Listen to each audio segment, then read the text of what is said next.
Það er 8 stiga sigur í fyrsta leik undanúrslita. Tilfinningin hlýtur að vera góð að hafa siglt þessum heim. Já, við vorum hörkuleikur mútið hörkulið. Við náðum að loka varnarlega, sérstaklega í lokin og sem að skópa þetta og svona núna fáum við svona smá þefaði hvað þeir eru að hugsa á mót okkur og sem að við munum koma til með að gera betur á móti. Káli kannski svona þekkt fyrir að vilja spila hratt skjóta. Þröstum að hafa verið virkilega flottir í því, voru flottir í valseriðinu og setja niður háa prósent af þryggjastaðskjótunum sínum. Var eitthvað sem kom okkur óvart varðandi leikara í dag? Svona, hvernig fannst þið bregðast við þessu? Nei, mér fannst við bara gera vel. Nema kannski á Brynjar hefði góð mikið á vopnskotum og það er eitthvað sem að við megum ekki gera. Við viljum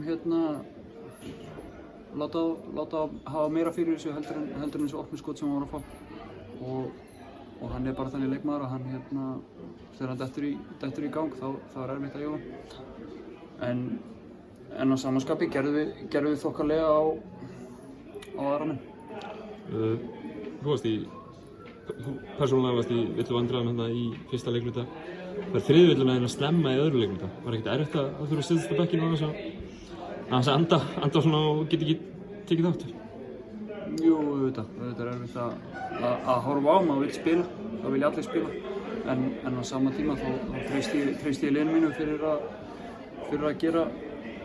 gera vel meðan ég er úti og þeir gerðu það heldur betur í dag og þannig að maður náði að taka kannski aðeins meira til sín í seinni hálfleik og bara yfir höfuð var ég bara mjög slakur í fyrri hálfleik.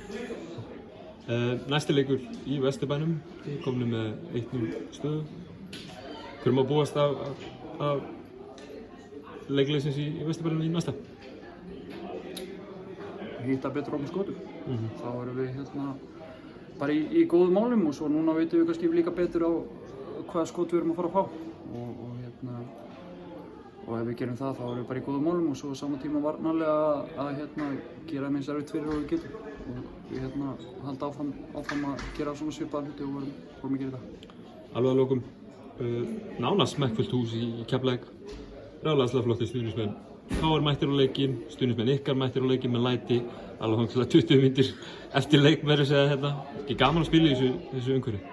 Jú, auðvitað og ég talaði við líka strákana fyrir leikinn að við erum búin að bíða eftir þessum mómenti í 2 ár, þessi hópur nánast óbreyttur.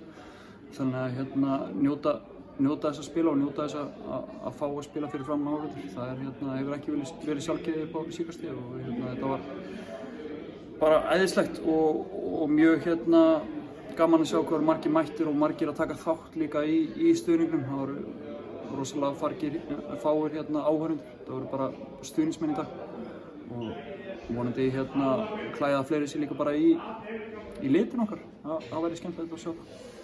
Frábært, takk.